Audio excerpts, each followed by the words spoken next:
Voilà.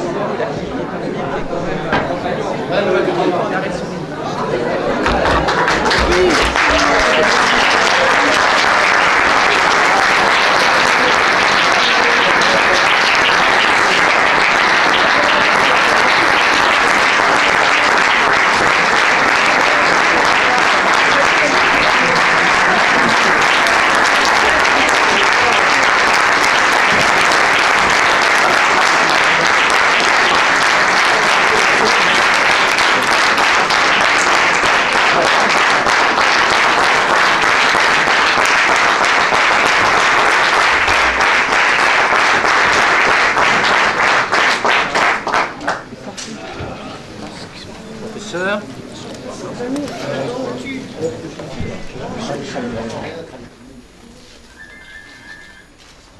En respect et surtout en pensée, je vous demande de commencer cette conférence par une minute de silence, de vous lever en l'honneur de notre confrère Chokri Belaïd.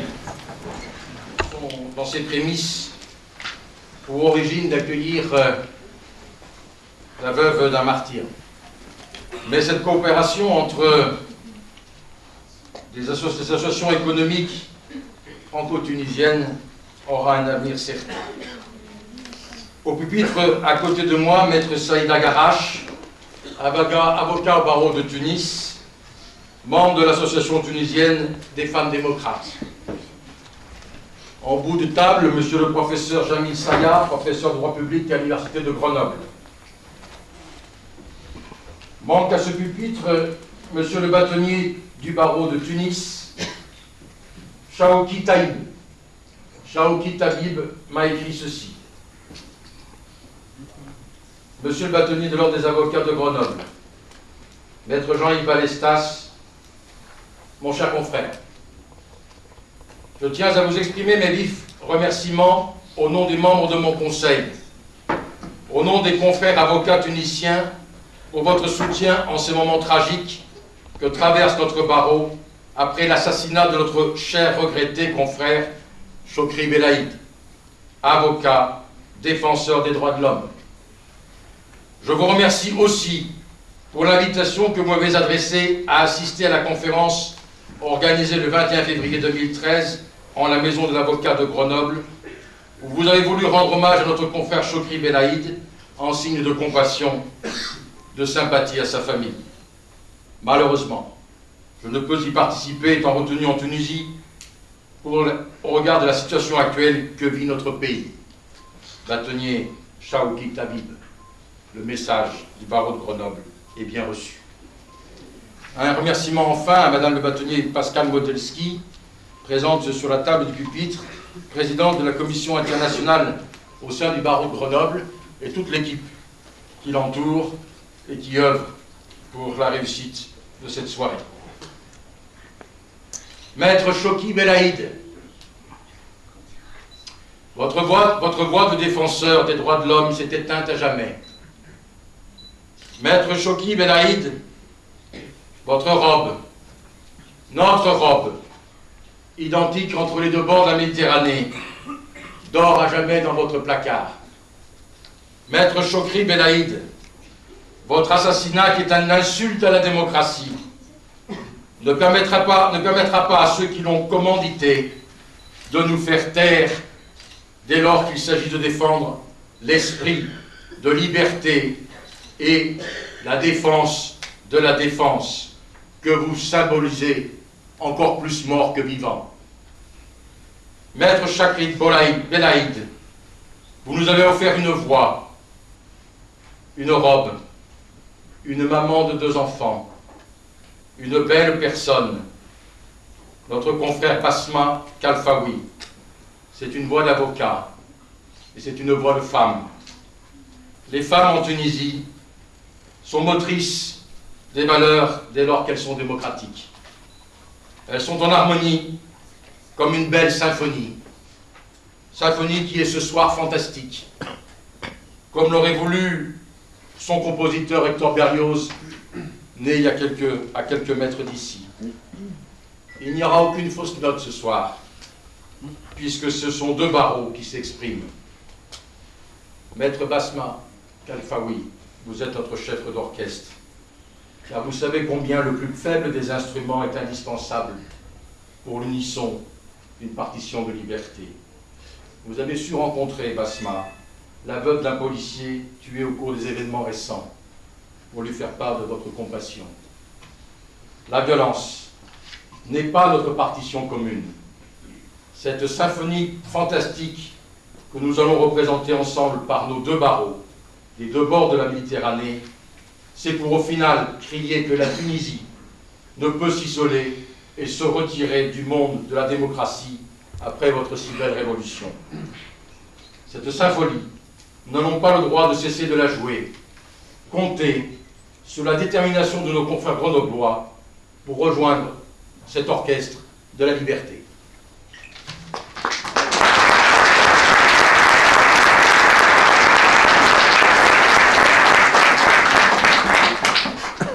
Je donne la parole à Madame le bâtonnier Pascal Modelski.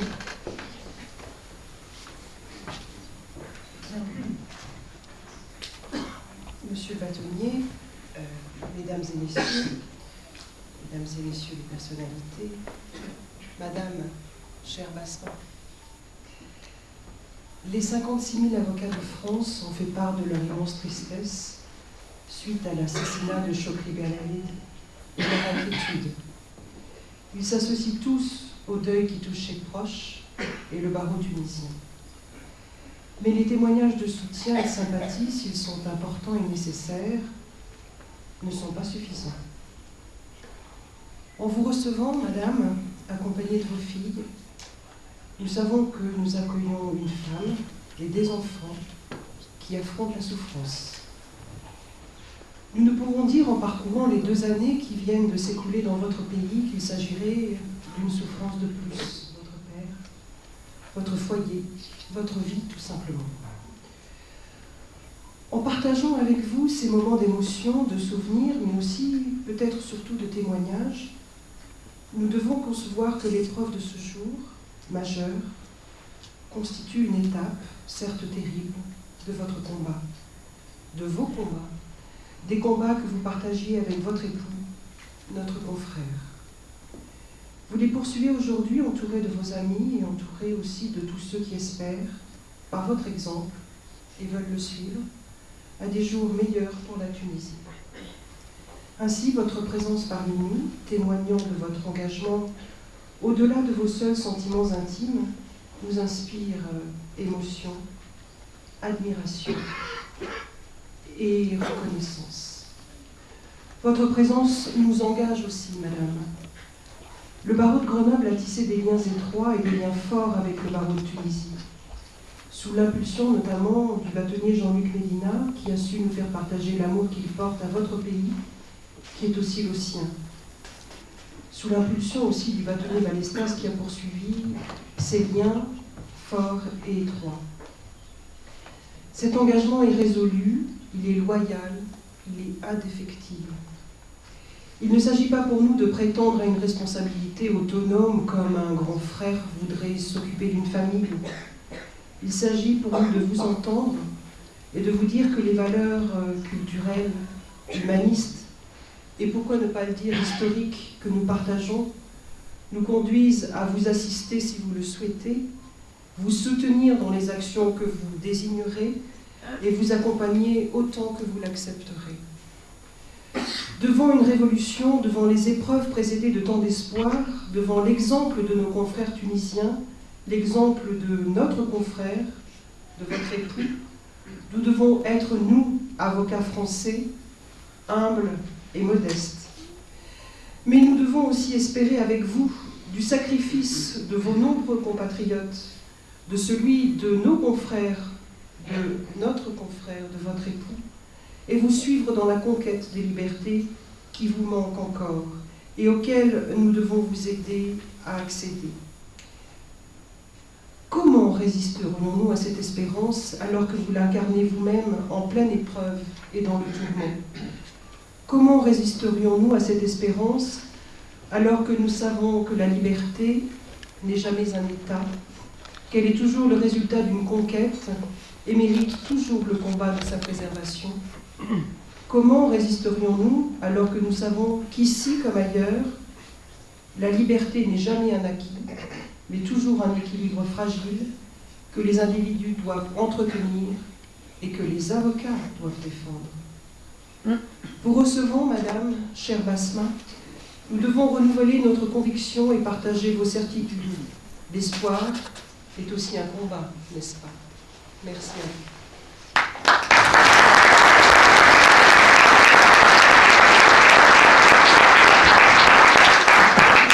Avant que la conférence ne commence, je me dois de remercier bien sûr Maître Christine Trifot qui représente le Conseil général de l'Isère, Monsieur le bâtonnier Jean-Michel Destroyat qui représente le maire de Grenoble Michel Desto, avec sa délégation, Monsieur Schwarzbrot et Madame Muth. Je vois bien sûr le président de la Chambre des notaires, mon ami Hervé Blanc, bien d'autres personnalités qui, discrètes, au premier rang ou au dernier, sont là simplement par amour de la liberté de la Tunisie. Monsieur le bâtonnier Jean-Paul Calou, barreau de Chambéry, qui est aussi de la discrétion même, mais qui est là simplement, sans faire de bruit, pour un mouvement commun, celui de la défense des libertés et de la profession d'avocat.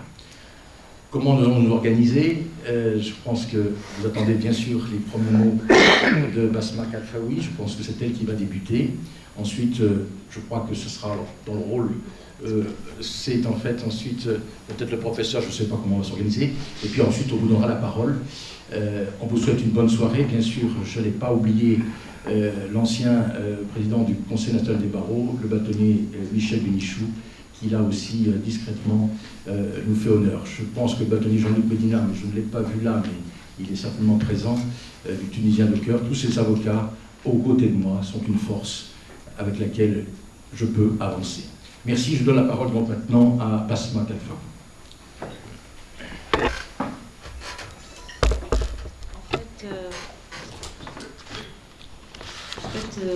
Moi, je n'ai pas préparé un discours. Et en parlant avec ma fille Neylouz, elle m'a dit « Maman, s'il te plaît, commence toujours, papa, dans les conférences. » Et ce qu'il disait toujours, je vais vous le dire en arabe et je traduirai peut-être après, à l'ouverture de chaque conférence, il disait avec beaucoup de force, ارفعوا رؤوسكم فأنتم في حضرة الوطنيين الديمقراطيين ارفعوا رؤوسكم فأنتم في حضرة الجبهة الشعبية. Et je commence par ces paroles.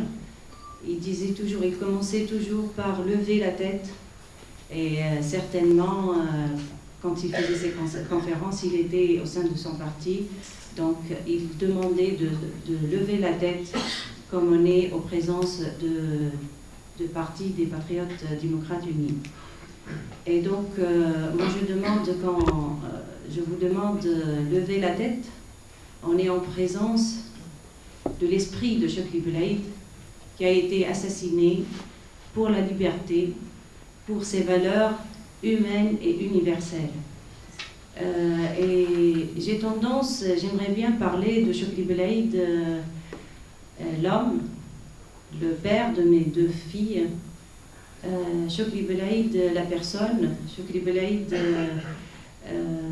l'avocat, Chokri Belaïd, le militant depuis X temps. Et moi, juste après l'assassinat, je me suis dit, mais qu'est-ce que je vais pleurer? Quelle personne je vais pleurer? Il est mon mari, il est le père de mes filles, il est mon camarade, il est mon ami, il est mon confrère,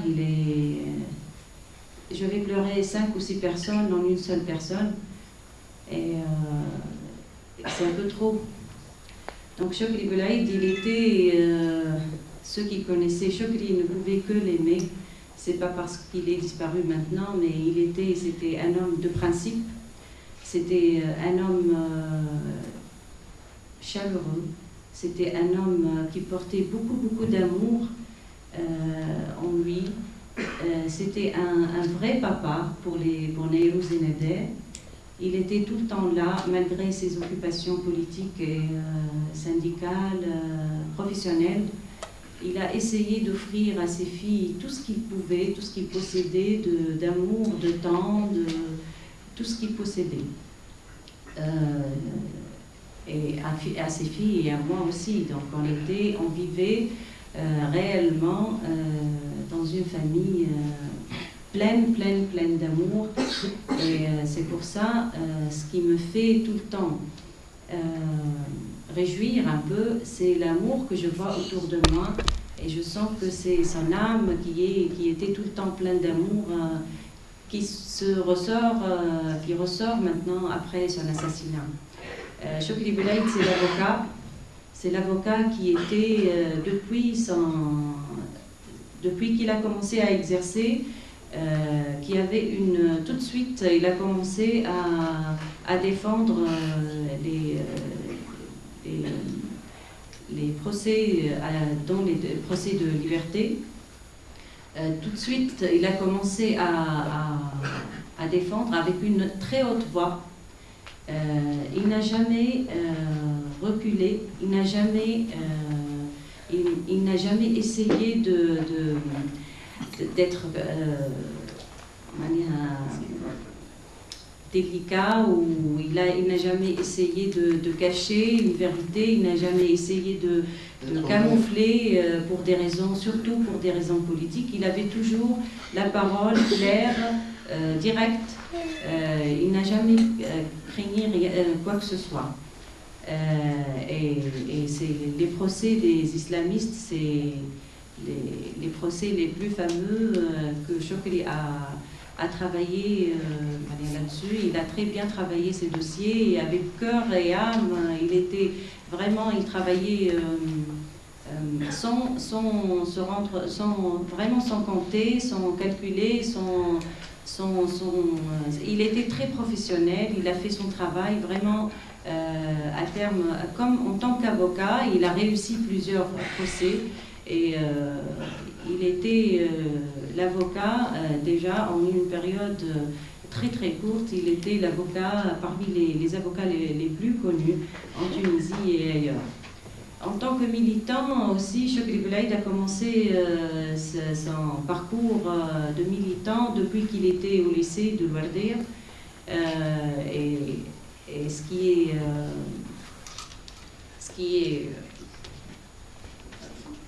est source de fierté, c'est que là où il était, ça bougeait énormément. Là où il était en secondaire, le lycée était vraiment...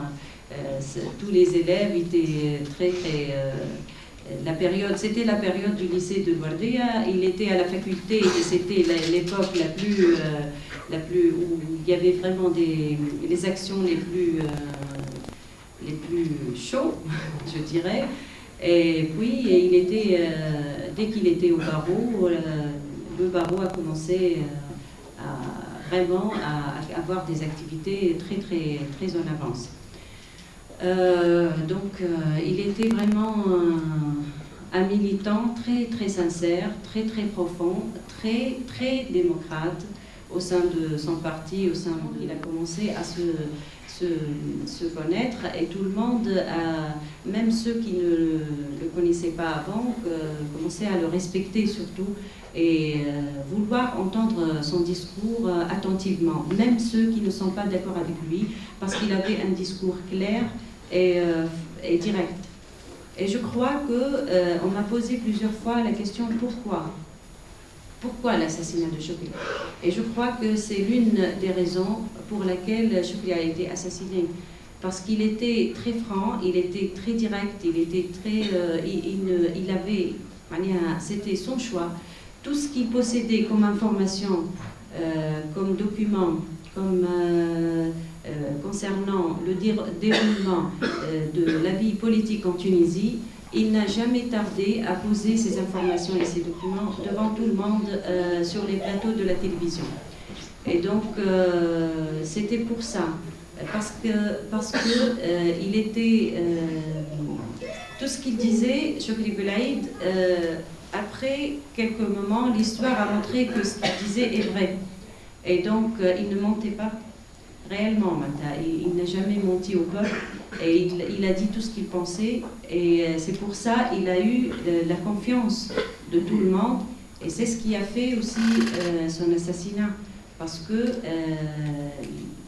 les adversaires n'aiment pas du tout la clarté, n'aiment pas du tout dire les choses au jour, n'aiment pas du tout la lumière, n'aiment pas du tout, et donc on l'a assassiné d'une manière sauvage, d'une manière brusque et d'une manière très organisée.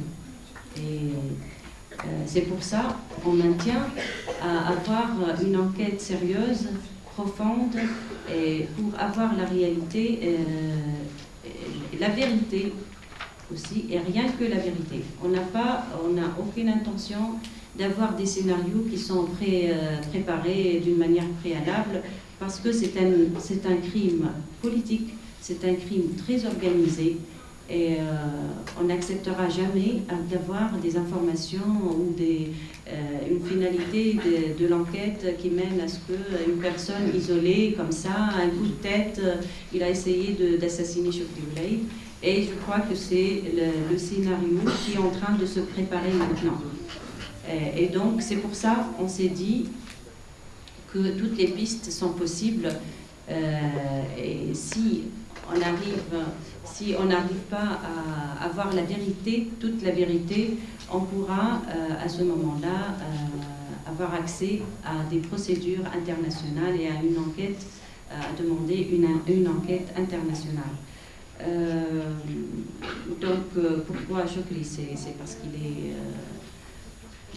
parce que c'est un grand homme, parce qu'il représente l'avenir de la Tunisie, parce qu'il pense à maintenant, mais il pense surtout à l'avenir, et parce qu'il donnait des solutions réelles, parce que et moi, la première réaction, c'était parce qu'il demandait le dialogue, il a insisté sur le dialogue. Il a ouvert les bras, la dernière émission qu'il a faite, il a insisté sur le fait qu'il faut qu'il y ait un dialogue avec tous les partis, y compris le parti Nahda qui refuse le dialogue. Il n'a pas cessé de montrer, de décortiquer les messages politiques envoyés par les partis au pouvoir. Il n'a pas cessé de vulgariser la langue politique, les actes politiques à tout le monde, à tout le peuple, et donc il devient dangereux pour eux. On m'a demandé aussi qu'est-ce que ça me fait, les funérailles de Chokri, tout ce monde qui est sorti dans la rue.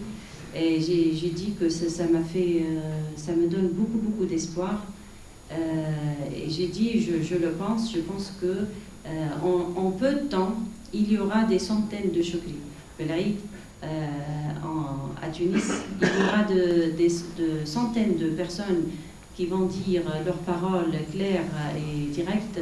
Il y aura des centaines de personnes qui étaient peut-être, je dirais, entre guillemets, paresseux, parce qu'il y avait Chokri Belaïd qui parle à leur place. Mais maintenant, je suis sûre que tout le monde va bouger, tout le monde va essayer de créer l'idée, de créer les solutions, de créer une situation que mérite la Tunisie.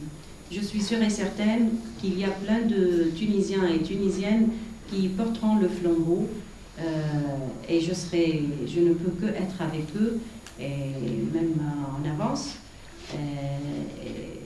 Et on m'avait dit maintenant, on m'avait demandé si j'ai pas peur par le fait de dire que je vais continuer le combat de Chokri. Et je viens de dire aussi à la presse qu'il y a des listes. Je ne serai pas ni la première ni la dernière si je serais encore ajoutée à cette liste. Il y a des listes qui sont visées et qui seront peut-être assassinées prochainement. Et donc, on ne va pas baisser les bras. Et je suis sûre qu'il y aura plusieurs Tunisiens à l'intérieur et à l'extérieur qui ne baisseront pas les bras.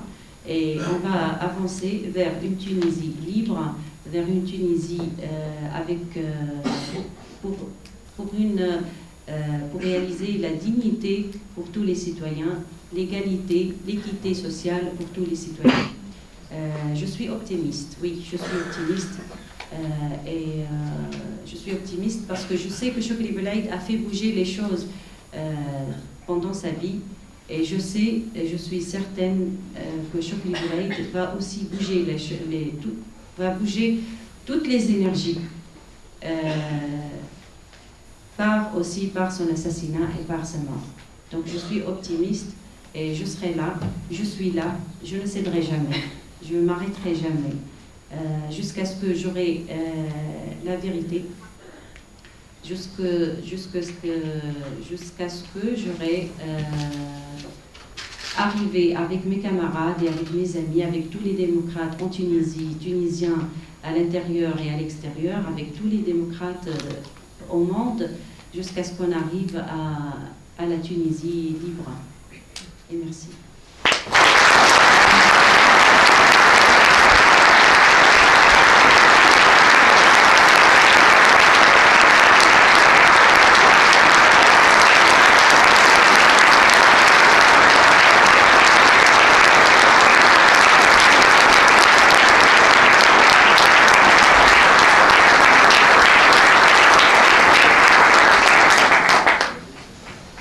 C'est assez formidable ce qui se passe ce soir.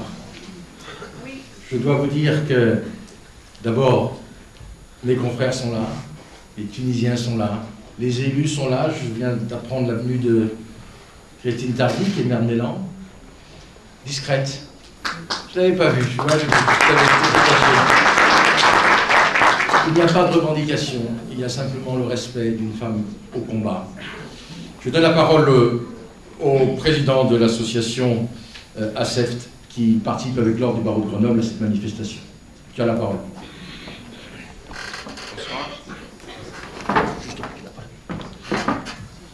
Bonsoir à tous. Merci beaucoup pour votre présence. Merci beaucoup, Basman, d'avoir accepté de venir à nos côtés. Nous sommes tous très enchantés. Je pense qu'on est très touchés et on se présente collectivement nos condoléances.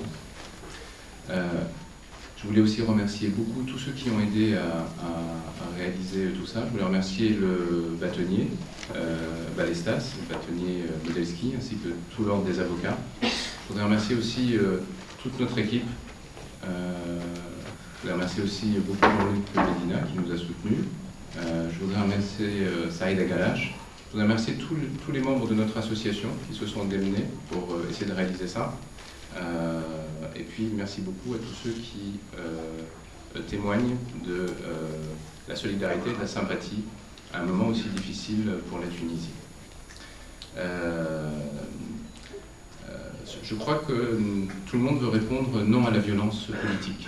Cette ligne rouge qui a été franchie, tout le monde veut dire non à la violence politique. Il est difficile d'avoir la présence d'une certaine logique pour construire un discours devant ce monde-là et en l'absence de Chokri, tout en parlant de lui dans le passé. Quand on est ami avec lui, camarade, et ainsi de suite. C'est vrai qu'il m'est difficile aussi de ne pas avoir des moments d'évasion en se rappelant de Chokri que j'ai connu depuis l'année universitaire 85-86.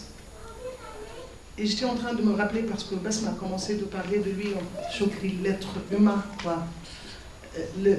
L'homme, l'ami, le partenaire, et ainsi de suite, et ça m'a renvoyé plein d'images. Chokri, je me rappelle la première leçon politique qu'il m'a donnée en 86. C'était comment respecter les instances, disons, du parti et de ne pas tout raconter, même à son partenaire, du moment où il n'est pas dans la même instance. À l'époque, on était juste un petit groupuscule, quoi, de gauche. Et il y avait un différent, c'est lui qui était chargé de superviser tout travail au niveau des femmes et des étudiantes, quoi, la présence féminine dans le groupuscule de Ouattara à l'époque. Le baron de Grenoble nous avoir donné l'occasion d'être là. C'est très difficile pour moi, émotionnellement, humainement, et puis je dirais même politiquement d'intervenir après Besma, après Saïd. Et donc je vais essayer, c'est toujours en fait un peu futile de parler de la Constitution, c'est toujours un peu dérisoire, superficiel, de ramener en fait cet engagement, cet élan, cette Tunisie debout, représentée par Besma, par une petite intervention sur la Constitution tunisienne telle qu'elle est en train de se confectionner actuellement.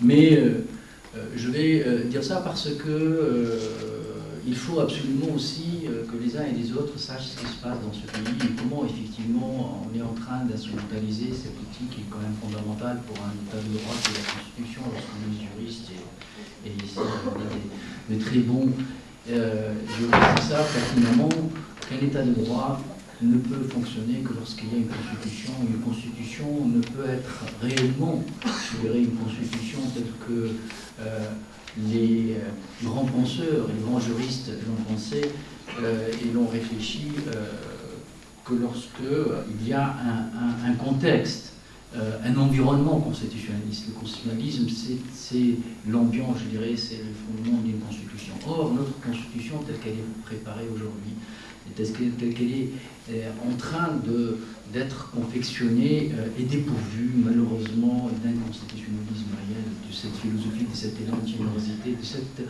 volonté d'un peuple, d'un petit peuple méditerranéen qu'en 23 jours a mis un terme à une dictature de 23 ans. C'est quand même assez intéressant de le dire et de le savoir. Portalis disait, lorsqu'il parlait de la Constitution, disait que les mains qui écrivent une Constitution tremblent. Or, visiblement, en tout cas, les mains qui écrivent notre Constitution ne tremblent plus, elles ont attrapé le Parkinson.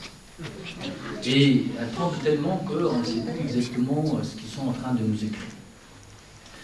Ils sont en train de nous écrire une pièce de théâtre. Ils sont en train de nous écrire, en tout cas, un document que personne ne sait aujourd'hui, ni constitutionnaliste, ni politique, ni un citoyen lambda de la Tunisie n'arrive à lire. Mais ils sont en train d'écrire. Ils prennent leur temps. Ils prennent énormément de temps.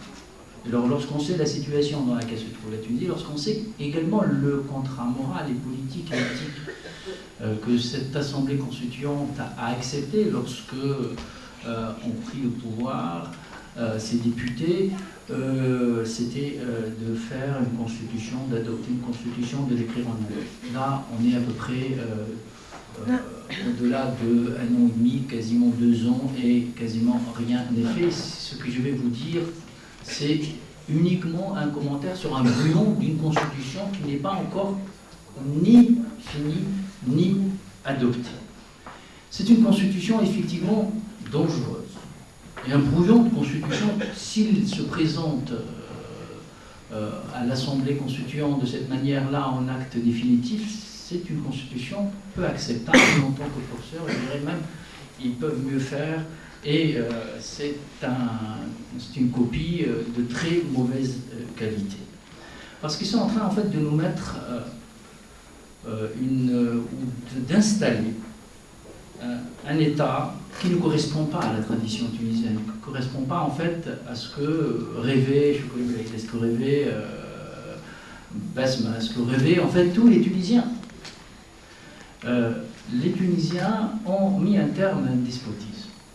La différence entre le despotisme et le totalitarisme, si rapidement je vais faire quelques réflexion théorique, le despotisme, c'est un prince, c'est un dictateur qui instrumentalise l'État, qui l'instrumentalise en son service, pour le compte de sa famille, pour le compte de ses désirs. Et il transforme en fait tout l'État avec tous ses services, ses instruments, en une espèce de chose entre ses mains. Ce que Ben Ali a fait, c'est une dictature despotique. Ce qu'ils sont en train de nous préparer, c'est autre chose. C'est un État totalitaire. La différence entre le totalitarisme et le despotisme, c'est que l'État totalitaire et le totalitaire s'intéressent, je dirais, peu de ce qui se passe. Ce qui l'intéresse, c'est arriver au pouvoir, et généralement démocratiquement, mais dupliquer l'État. Créer un double et laisser l'État légal le marginaliser au profit d'un État double, d'un État qui va être en revanche en son service. C'est une manière de faire en sorte que de la police, la justice, l'armée, tout sera dupliqué, même, et je dirais rapidement un mot là-dessus, même les services sociaux. Tout doit être dupliqué au service du parti, au service bien évidemment de ceux qui gouvernent. Et là, on n'est plus dans un système d'un despotisme individualisé, d'un despotisme désigné, visible, mais on est effectivement dans une espèce de chose innommée où on ne sait pas exactement qui décide. Ce qui se passe actuellement pratiquement en Tunisie, on a une police quasiment parallèle, on a des services sociaux parallèles, on a une justice parallèle, et j'ai appris récemment que le ministre de la Justice a donné autorisation pour créer des juges de Shara, c'est-à-dire des juges religieux qui se promènent d'une maison à une autre pour dire la justice. Et là, on n'a pas encore ni adopté la Constitution, ni... ils n'ont même pas encore confirmé, je dirais, leur légitimité électorale. Donc là, c'est un élément quand même important à signaler. Et je dirais rapidement, pour l'histoire, que Hitler est arrivé au pouvoir, bien évidemment, enfin, c'est une banalité de dire oui, voilà, grâce à la démocratie. Mais ce n'est pas ça, en fait, le plus important. Je voulais, en fait, insister sur un point qu'on trouve peu, parfois, dans le livre d'histoire, et on enseigne peu cet épisode-là, cet événement-là. C'est que Hitler, lorsqu'il est arrivé au pouvoir, n'a pas touché l'État allemand, a laissé l'État allemand. Il a dupliqué l'État allemand. Il a créé un double. Et surtout, et ça c'est la ruse la plus importante, il a quand même mis les députés allemands en mission, en conclave, pour réviser la constitution de Weimar. Or, la constitution de Weimar n'a jamais été révisée, Hitler ne l'a jamais abrogée, il ne l'a jamais appliquée. Et là, suivez mon regard, ça fait 2 ans qu'ils sont en conclave pour faire une constitution, mais entre-temps, le temps passe, entre-temps, ils dupliquent l'État. Et là, c'est un élément quand même important, et c'est dans ce sens-là où, effectivement, ceux qui ont tué Chokri Belaïd, ils ont tué en fait la liberté. Ils veulent également tuer cette Tunisie tolérante, cette Tunisie méditerranéenne, cette Tunisie ouverte, cette Tunisie justement qui cherche à ne pas s'enfermer sur elle-même, qui cherche à être, je dirais, une parmi le monde.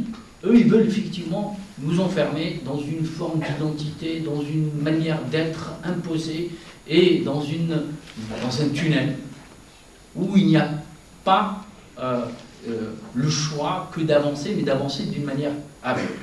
Alors, tout ça vous donne en tout cas une idée sur l'arrière-pensée de ceux aujourd'hui qui font la Constitution, de ceux qui sont aujourd'hui en train de nous préparer ce texte fondamental qui va être bien évidemment la référence, le référent, la base de notre société moderne. Et si effectivement il tarde, c'est parce que il y a un vrai problème. Un vrai problème dans l'ADN même de la majorité qui est arrivée au pouvoir. Ce problème, c'est qu'ils ne croient pas en l'État. C'est un problème fondamental parce que pour eux, le souverain, il n'est pas sur terre, il est ailleurs. Et le souverain a une souveraineté absolue. Ce souverain absolu se transforme sur terre comme étant un souverain totalisant, et à partir de là, point de contradiction, point d'autre manière d'être.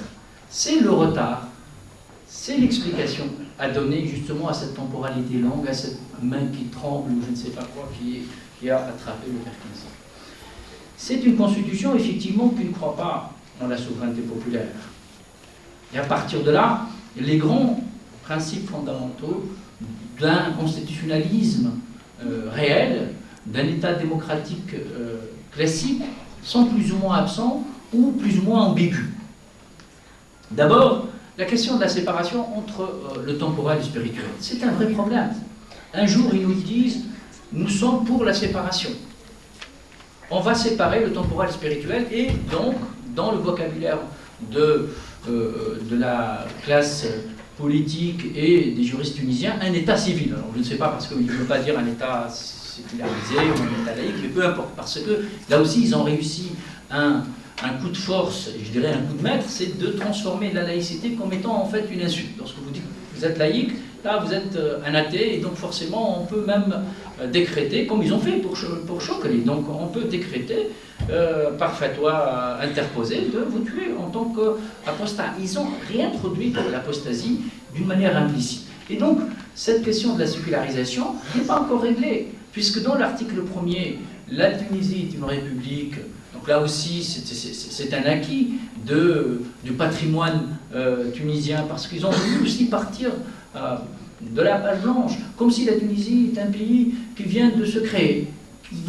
Ils veulent en fait une revanche sur leur propre histoire. Lorsqu'on est quand même une majorité politique qui se dit démocratique, on ne peut pas faire la politique par revanche. On fait la politique au service de son peuple. On fait la politique par générosité. Ils sont dépourvus de générosité, ils sont dans la revanche par ce processus bien évidemment constant de rappel à leur passé victimaire. Or, comme si effectivement les Tunisiens ont été responsables de cela. C'est la raison pour laquelle, là encore, une parenthèse, on voulu introduire, là on introduit une disposition qui prévoit que l'islam est une religion qu'aucun constituant n'a la possibilité de réviser, et c'est une religion de l'État.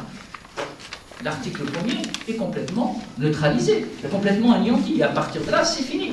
Donc comment peut-on aujourd'hui parler de sécularisation? Et on nous avance bien évidemment l'article 1er, on dit, voilà, c'est fait, on a accepté. Mais l'article 148, il met complètement KO la sécularisation. Donc la question de la séparation entre le temporel spirituel n'est pas encore réglée. Et chaque fois, on a quelqu'un, un cadre, un responsable, le chef spirituel de ce mouvement-là, qui nous dit, ben voilà, la charia, il ne faut pas l'oublier. Hein.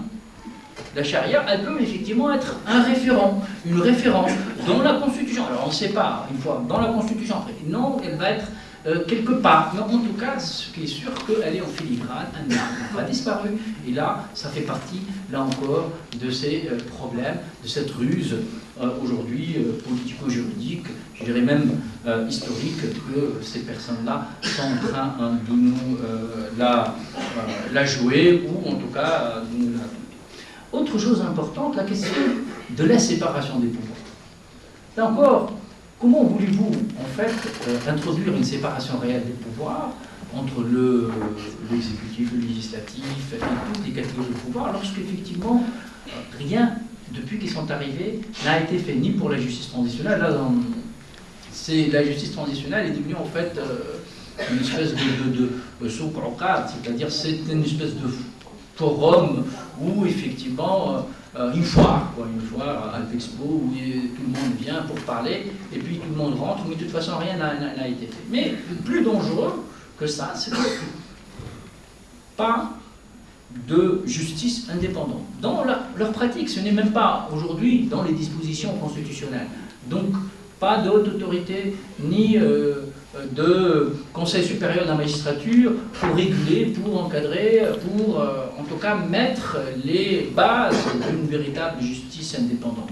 Rien, déjà dans la pratique, dans la Constitution, tout est fait, mais tout est fait sans aucune conviction, tout est tamisé pour justement faire comme si, mais ne pas aller réellement vers les dispositions qui permettent de mettre en place un système de séparation des pouvoirs. D'où la difficulté de choix du régime. Est-ce qu'on va vers le régime parlementaire, est-ce qu'on va vers le régime présidentiel, etc. C'est parce qu'ils n'ont pas encore réglé la question de la séparation de pouvoir. Et ils n'ont pas encore réglé, je dirais, tout bêtement, la question de l'État, parce qu'ils ne croient pas en l'État. Lorsqu'on ne croit pas en l'État, on a beaucoup de mal à accepter les règles classiques d'un État, même d'un État légal, rationnel à la Ben Ali, même, alors n'en parlons pas d'un État de droit. Donc la question de la séparation de pouvoir est encore en suspens, rien n'a encore été fait et tout est à écrire et tout à faire, alors que voilà, on est dans une situation de transition, on est dans une situation d'incertitude, mais bon, ils prennent quand même leur temps. Autre aspect quand même... Je vais conclure, professeur. Oui, je vais conclure. On en a parlé à la salle. Je vais conclure. Donc, mais rapidement quand même, par rapport à des dispositions importantes, outre la sécularisation, la séparation de pouvoir, alors les droits fondamentaux. C'est quand même assez curieux, c'est une majorité politique qui a été protégée. Grâce au droit universel, grâce au droit international. Ils ont vécu en France, ils ont vécu à Londres, en Belgique ou ailleurs, justement grâce à ce droit-là. Aujourd'hui, ils ne veulent pas introduire le droit universel. Ils ne veulent pas que la Tunisie, qui a ratifié toutes les conventions, que ces conventions soient inscrites dans la Constitution. Ça dit long. Alors moi, je me dis, rapidement, là je vais conclure, soit ils ont peur d'être jugés par le droit international parce qu'ils ont quand même une petite arrière-pensée et ils savent que le vent va tourner, ou purement et simplement, c'est des gens, comme on disait lors de la Révolution française, pour les immigrés à l'époque qui rentraient en France, ils n'ont rien appris et rien oublié. Chez nous, ils n'ont rien appris de Londres, rien appris de Paris, rien appris de Bruxelles. Mais ils n'ont rien oublié. Ils sont revenus 23 ans après, comme ils sont partis, avec la même revanche, avec la même volonté de vouloir, en tout cas, soumettre le pays à une forme de régime totalitaire qui doit nous inquiéter. Qui doit nous inquiéter d'abord, nous, Tunisiens, parce qu'on est quand même concernés. Qui doit vous inquiéter, vous. La Tunisie est à 1h30 d'avion. Donc, vous pouvez, et votre présence nous fait chaud au cœur. Vous pouvez nous aider. Vous pouvez aider la démocratie. Vous pouvez aider la Tunisie moderne. Vous pouvez aider Basma. Vous pouvez aider Saïd. Vous pouvez aider toutes ces personnes qui sont aujourd'hui engagées dans ce combat. Et la France a la générosité, a les moyens pour aider les démocrates. Et je pense que la Tunisie peut s'en sortir. Je suis certes inquiet, mais je suis optimiste, parce qu'à l'intérieur de ce petit pays, il y a des gens qui ne laisseront jamais faire. Parce qu'ils ne vont pas, comme ils essaient de nous faire croire qu'on marche debout. Mais l'autruche aussi marche debout. Mais l'autruche marche debout, quand elle a peur, elle met la tête dans le sable. Nous, nous ne mettrons pas notre tête dans le sable. Je vous remercie.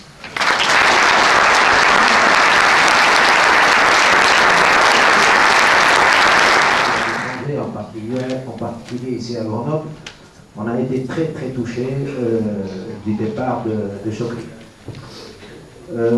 Chokri, pour parler de Chokri, personnellement, j'ai vu ses interventions et j'ai la compréhension que je me suis fait de ses interventions répétées. C'est pas sur l'économie, c'est pas sur ce qu'il va devenir, mais simplement à partir du moment où on a commencé à toucher dans l'âme de la Tunisie, dans sa conception sociétale, il a ramené le débat sur notre Tunisie que les uns les autres nous connaissons. Elle n'a pas démarré il y a 1400 ans, elle a démarré aujourd'hui. Mais nous, en Tunisie, on a eu une période, on a eu des gens qu'on appelait Bani Hillel, les Fatimides, pour nous corriger de notre émancipation. Ils nous ont envoyé des gens de Bani Hillel, des musulmans pieux, soi-disant, mais qu'ils ont mis la Tunisie à sac, culturellement, économiquement, et c'est ce qui va se passer si on continue pas, si on se prend pas et de faire barrage à ces gens-là. Pour résumer, simplement, Belaïd, dans une intervention, il a dit on peut former 200 000 mécaniciens, 400 000 mécaniciens, mais il apostrophait un enturbané pour parler des gens de culture et de savoir-faire. Eh bien, il a dit que en touchant à quelqu'un qui est de l'art, pour former quelqu'un d'art, il faut 20-30 ans. Mais Belaïd, moi, je le connais, mais ça fait 30, 40 ans qu'il est dans le mouvement progressiste. Supérieur pour les élections, qui donc a permis, avec des élections libres, démocratiques et transparentes pour la première fois de l'histoire de la Tunisie, aux islamistes, modérés, démocratico quelque chose, avant les élections, pour, etc., l'égalité, la parité, et puis après, qui ont complètement changé, qui sont revenus avec une autre stratégie, soutenue de l'étranger, avec donc tout ce qu'on sait par la suite. Alors ma question, c'est le rôle de la justice. Peut-elle ou pas être indépendante en Tunisie? Parce que les avocats ont été sur le front contre aussi bien le despotisme de Bourguiba, c'était un despotisme éclairé, il y a eu de la torture, de l'injustice, etc., quand même, de la répression, et ensuite la dictature mafieuse de Ben Ali, pareil, les avocats étaient là, aux premières lignes, et on ne voit pas encore la justice indépendante arriver. Alors je profite qu'il y ait beaucoup de juristes là pour nous répondre sur le comment faire, parce que sans justice indépendante, il n'y a pas de démocratie apparemment. C'est clair et net. Merci. On va prendre une autre question pour répondre à ce bouquet. Allez. Pour nous, c'est un exemple de fierté pour notre pays. Il a sacrifié sa vie pour la Tunisie. Et comme je vous le disais, je suis élève de terminale et l'année prochaine, je fais sciences politiques. Et je promets de continuer ce combat et d'être là pour mon pays. Bravo.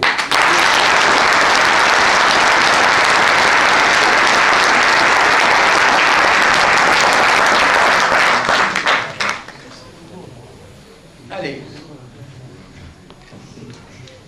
La parole, c'est à vous la parole. Bonsoir, Mohamed Bagouti. Donc, bonsoir madame. Très concerné. Et en même temps, j'ai envie de poser une question là, vraiment géostratégique, c'est de dire la place de l'Algérie dans votre combat, parce qu'effectivement, vous posez énormément de problèmes de par la révolution.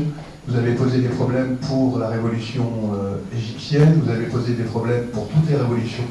Et en même temps, je voudrais savoir, vous qui venez de l'intérieur, c'est de la place de l'Algérie dans tout ça, qui est le grand frère et qui ne veut pas d'une vraie révolution, ça veut dire qu'ils ne veulent pas à côté d'un pays démocratique. Et donc voilà, je voudrais savoir comment vous voyez ce positionnement géostratégique. Basma, est-ce que vous voulez vous lancer sur... Elle ne va pas vouloir prendre la parole sur ce terrain, je le sentais. On va pas passer la parole aux constitutionnalistes, il me semble que ça me paraît plus opportun.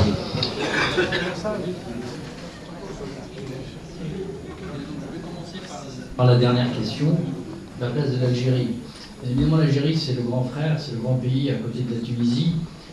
Mais la position de l'Algérie au début de la Révolution a été bien évidemment crispée parce qu'elle voyait d'un mauvais œil une démocratie s'installer. Mais petit à petit, les choses sont plus ou moins évoluées lorsque les islamistes sont arrivés au pouvoir. Et au départ, ils les ont plus ou moins bien accueillis, bien reçus, mais ils se sont rendus compte parce qu'ils ont cru, comme peut-être sont beaucoup plus favorables à ce que l'Algérie combattait, en tout cas comme islam, que réellement un islam modéré qui allait introduire une forme de démocratie. Et c'est rapidement, leur relation s'est crispée.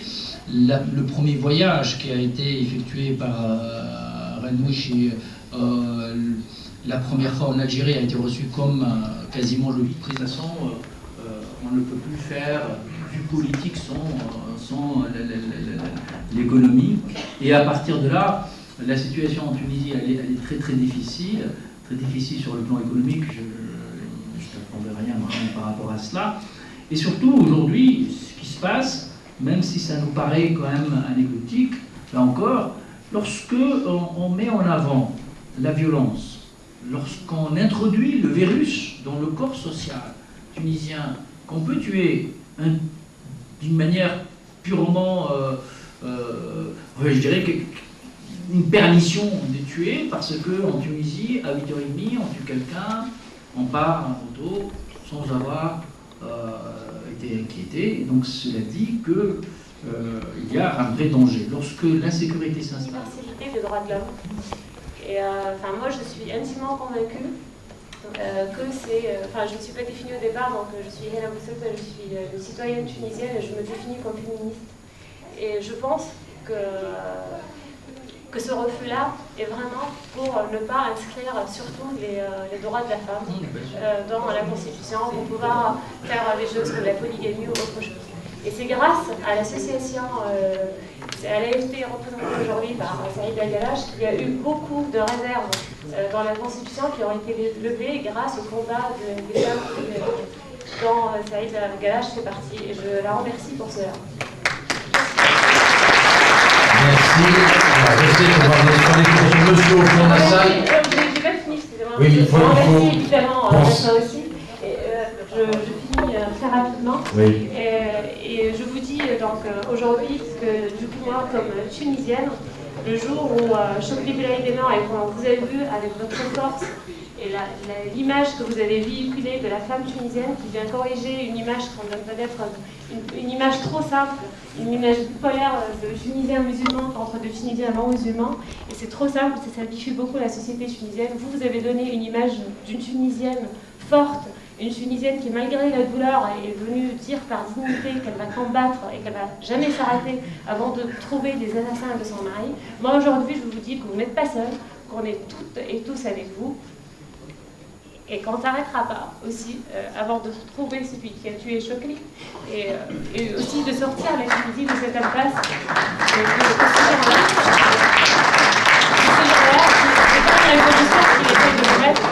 Il essaye de nous ramener vers l'arrière et on ne le laissera pas faire. Voilà. Merci de ce témoignage.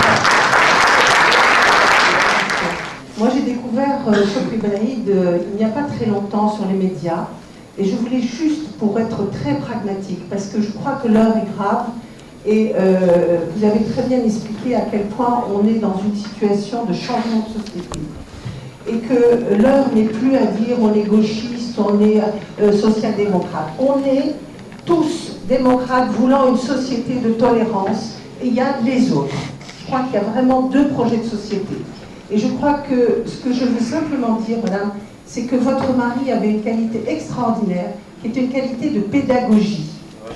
Et moi, ce que j'aurais souhaité dans les aides que pourraient apporter peut-être les associations franco-tunisiennes ou autres, c'est de réunir toutes les interventions de votre mari dans les médias, de les sous-titrer, parce que je vous rappelle qu'ici, nous avons une députée, Narda, et que les Tunisiens de Tunisie ont été très étonnés du vote des immigrés, qui a été quand même majoritairement, extrêmement régressif.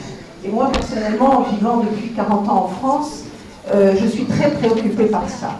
Donc, moi, je crois au pragmatisme. Je pense que de réunir toutes ces vidéos que votre mari a fait avec une clarté, une confusion par rapport à l'histoire, par rapport aux acquis de notre tunisianité, serait vraiment un acte de solidarité, de sous-titrer, parce qu'ici, les émigrés, beaucoup de la deuxième génération qui ont le droit de vote, ne connaissent rien de tout ça, ne connaissent pas la richesse de notre tunisianité, où on n'a pas besoin de prêcheurs qui viennent d'Arabie Saoudite, plus ou moins avec des comportements pédophiles, pour nous...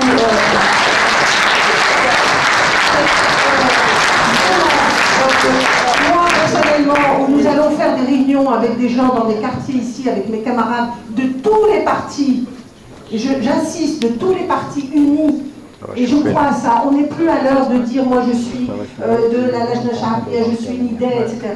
Nous sommes unis dans un projet de société qui n'a rien à voir avec la barbarie.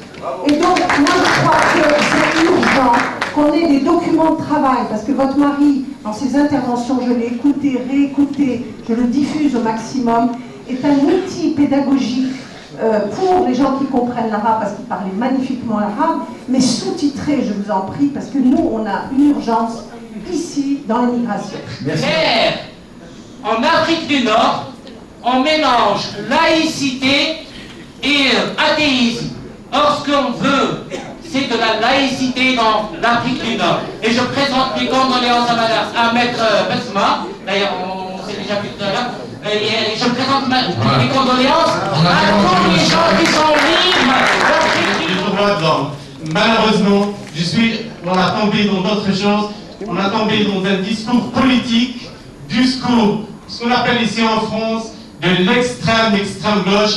Malgré, madame, s'il vous plaît, je suis là, j'ai entendu deux discours différents.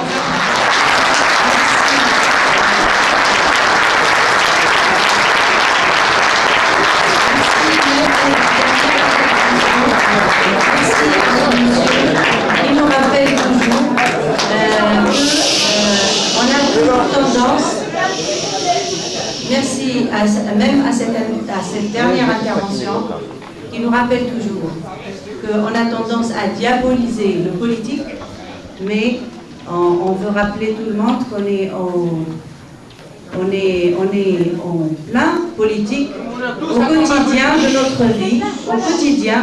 Que dire quand on est en présence d'une conférence pour un assassinat politique? Merci pour tout le monde et merci beaucoup pour tout cet input.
Ça me fait plaisir, ça me donne beaucoup de je sais que tu ne peux pas quand même. Merci. Vous êtes venu de Valence. Je voulais tout à l'heure, vous me preniez en photo quand j'ai pleuré. Quand la mademoiselle. Je voulais qu'on est fort. Parce que moi, je ne suis pas fort dans ce truc-là. Oui, je vous ai vu. J'ai pleuré. Parce que j'ai vu les larmes. Merci beaucoup. Ah bon, j'enlève les verres. C'est pas une photo, je filme toujours. C'est film, c'est film. Vous pouvez se rire, maintenant on va trouver des gens, on va poser des questions. كانوا شي ساعة نقول شوية مش سي أحمد خذ وتصور أحمد. Ça y est, regarde. Dans une seconde, il y a 24 photos. Merci. Vous n'avez pas quelque chose à boire ou à manger À boire après. Jamais. Merci de rappeler le film. Vous ne buvez pas d'alcool? Si, moi je bois de l'alcool. Alors, on se présente. Je suis la chargée de communication à l'association ACEFT. C'est une association de coopération économique entre la France et la Tunisie.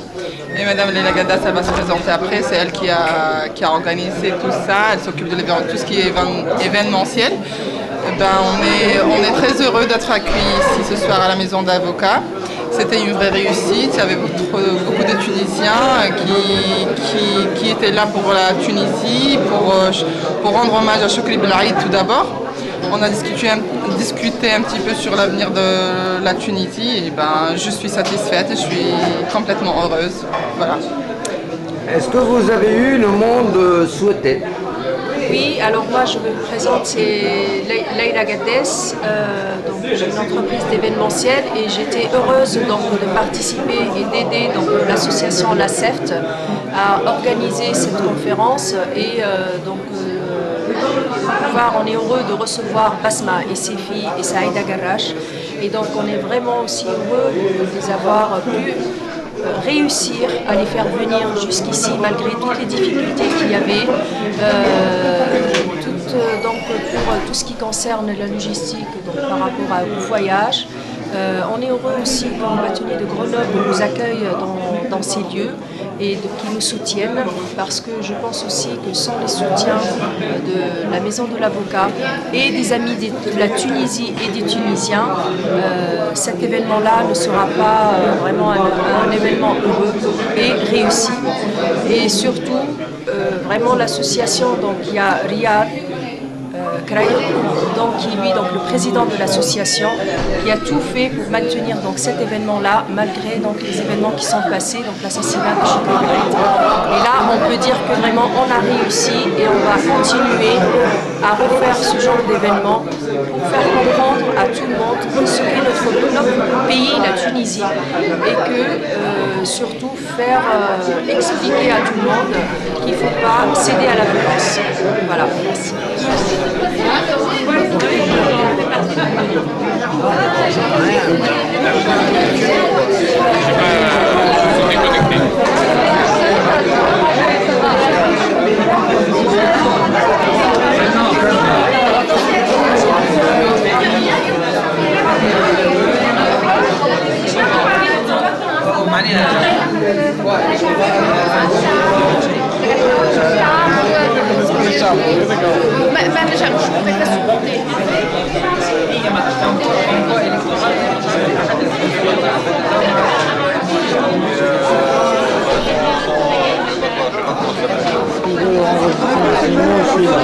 Voilà Maroc. Vas-y. Bon, je voudrais dire un petit mot au nom à mon nom bien sûr et au nom d'étudiants tunisiens.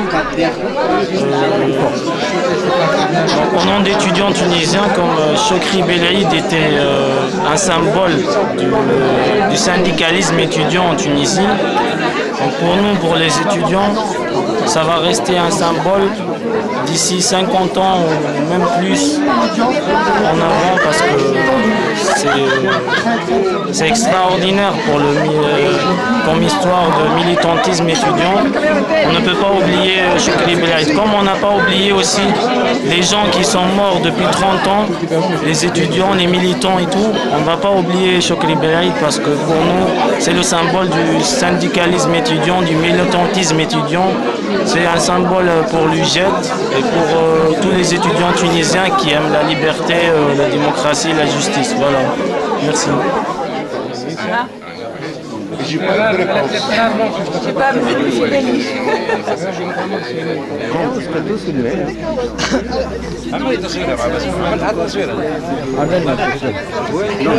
Quand on organise tout ça et après, déjà Razi, avec les filles. Oui, mais c'est une patience.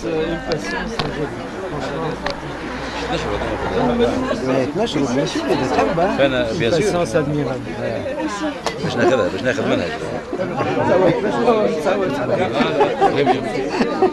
جيد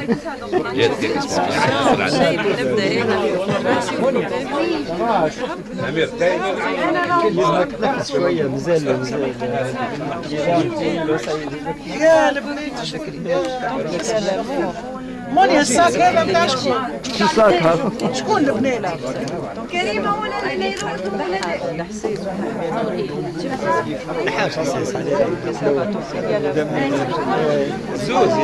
زوز يلزم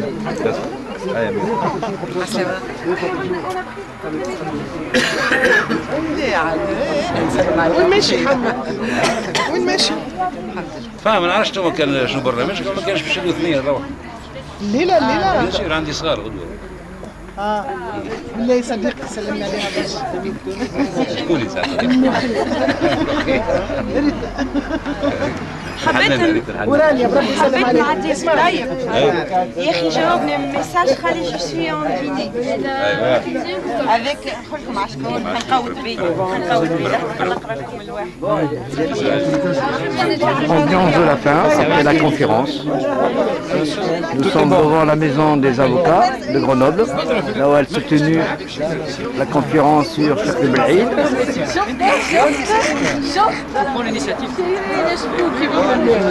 Voilà, nous avons tous les démocrates. Tous les démocrates ils sont présents pour défendre le droit, la liberté, la laïcité.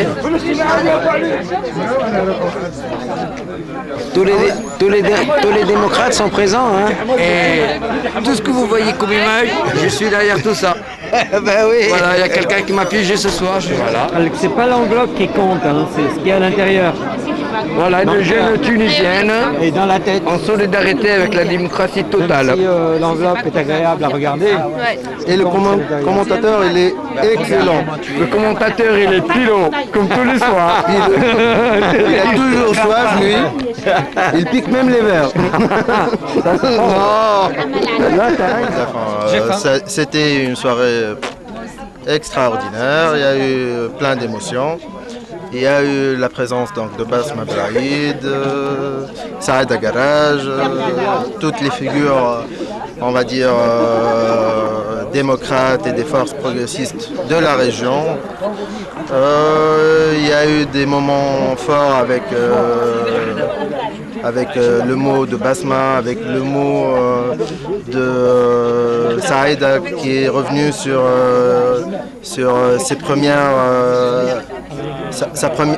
comment elle a connu Chokri, les moments passés à l'université ensemble, les premières leçons de la politique qu'elle a eues de Chokri Belaïd.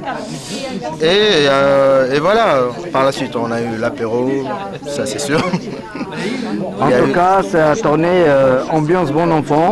Bon enfant, oui. Le rendez-vous, il a répondu présent.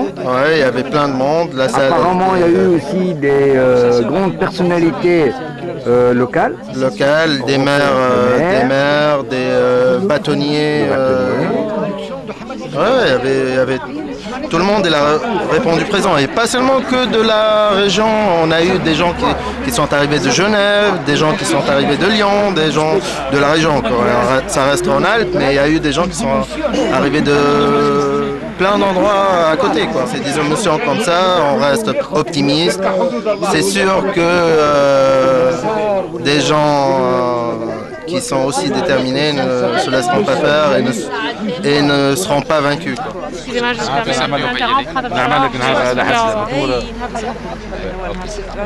vais juste dire au revoir, je vais prendre les coups, je dis au revoir, بس مفهومة بالنص ونعاود نقول لك احنا معاك.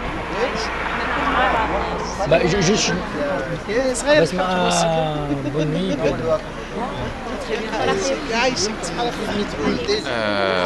Écoutez, on a passé une soirée fantastique avec la Tunisie, avec Basma, et avec beaucoup de Tunisiens, avec un accueil chaleureux du bâtonnier de Grenoble et de Grenoble. Donc une synthèse extraordinaire, je pense que c'était une soirée un peu magique, c'était une soirée tunisienne.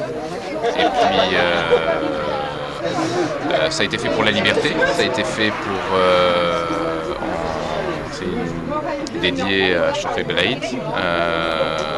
Franchement, il nous a fait traverser de l'émotion, c'est venu des tripes, donc c'est difficile de trouver les mots à ce moment T. Mais voilà, ce que tous les Tunisiens veulent, c'est ce qu'on veut tous, ce qu'on souhaiterait tous, c'est que c'est la continuation d'un combat ou le sien qui est peut-être le nôtre et le nôtre qui est peut-être le sien aussi, tout simplement. Merci beaucoup, à très bientôt.